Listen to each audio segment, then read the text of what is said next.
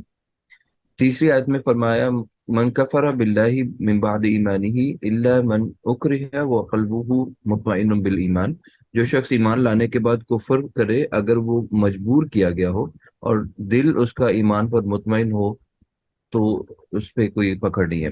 حضرت ہم، عمار بن یاسر کو جب دشمنوں نے سخت اذیت دی تو تکلیف برداشت نہ کرتے ہوئے انہوں نے کفر کا لفظ زبان سے ادا کر دیا اور اپنی جان بچائی۔ نبی اکرم صلی اللہ علیہ وسلم نے جب ان سے ان کا حال دریافت فرمایا تو کہنے لگے میرا حال تو بہت برا ہے، کیونکہ ان لوگوں نے مجھے اس وقت تک نہیں چھوڑا جب تک میں نے آپ کی شان مبارک میں بے ادبی کا لفظ زبان سے ادا نہیں کر دیا اور ان کے معبودوں کا کلمہ خیر سے ذکر نہیں کر دیا۔ تو رسول اللہ صلی اللہ علیہ وسلم نے فرمایا تمہارے دل کا حال کیسا رہا؟ کہنے لگے وہ تو ایمان پر مطمئن تھا۔ تو فرمایا اگر وہ دوبارہ تمہارے ساتھ ایسا کریں تو تم پھر ایسا کر سکتے ہو، یعنی اگر دوبارہ مجبور کرے تو تم دوبارہ بھی نہ چاہتے ہوئے وہ غلط الفاظ کہہ سکتے ہو۔ ہاں یعنی یہ جو، لیکن بات ہاں یہ جو ہے نا یہ خاص حالات کا حکم تھا، عام حالات میں نہیں، وہ خاص حالات تھا، مجبوری کی صورت میں وہ تھا، تو اسی کو رخصت کہتے ہیں۔ لیکن بعض حالات ایسے ہوتے ہیں جس میں رخصت پر عمل کرنا عزیمت میں عمل کرنے سے افضل ہوتا ہے۔ اسی سلسلے میں نبی صلی اللہ علیہ وسلم کا یہ ارشاد ہے سفر میں روزہ رکھنا نیکی کا کام نہیں۔ اس کی وجہ یہ ہے کہ اللہ تعالیٰ پسند آ، فرماتا ہے۔ پسند فرماتا ہے کہ اس کی دی ہوئی رخصتوں پر عمل کیا جائے جس طرح اس کی مقرر کردہ عزیمتوں پر عمل کیا جاتا ہے۔ نبی صلی اللہ علیہ وسلم کے بارے میں روایات میں آتا ہے کہ جب بھی آپ صلی اللہ علیہ وسلم کو دو چیزوں کے درمیان انتخاب کا اختیار دیا گیا آپ نے دونوں میں سے آسان تر کو اختیار فرمایا، الا یہ کہ اس میں کوئی گناہ کا پہلو پایا جائے تو پھر آپ نے اسے اختیار نہیں فرمایا۔ بعض علماء کہتے ہیں کہ اس یہ صورت میں یہ اس صورت میں ہے جب رخصت کا تعلق اللہ تعالیٰ کے حقوق سے ہو، لیکن اگر رخصت کا تعلق آدمی کے اپنے کسی حق سے ہو تو چاہے رخصت کا پہلو اخذ کرے اور چاہے عزیمت کا، خواہ اس کے لیے اسے اپنی جان کی قربانی دینا پڑے، خصوصاً یہ جب یہ صورت حال کا تقاضا یہ ہو کہ دشمنوں کے سامنے اسلام پر ثابت قدم رہنے کا اظہار کیا جائے۔ اسی سلسلہ میں نبی صلی اللہ علیہ وسلم کا یہ ارشاد ہے سید الشہداء حمزہ بن عبد المطلب ہیں اور وہ شخص جس نے ظالم حکمران کے سامنے کلمہ حق کہا اور اس نے اسے قتل کر دیا۔ ہاں یعنی آ، اگر ایک بندہ ظالم حکمران کے سامنے کلمہ حق کہہ رہا ہے اور اب اس کو جو ہے جان کا خطرہ ہے، تو وہ اب اس کے سامنے دو راستے ہیں، رخصت پہ بھی عمل کر سکتا ہے، عزیمت پہ بھی عمل کر سکتا ہے۔ رخصت پہ اس طرح کہ اس سے کسی بات کا تقاضا کیا جاتا ہے، مثال کے طور پہ اسے کہا جاتا ہے کہ دین کے خلاف کی بات کرو، تو اب جو ہے دین کے خلاف زبان سے الفاظ ادا کرنا، یہ رخصت پہ عمل کرنا ہوگا۔ لیکن اگر وہ نہیں کرتا اور اپنی جان دے دیتا ہے تو اس کو ہم عزیمت پہ عمل کرنا کہیں گے۔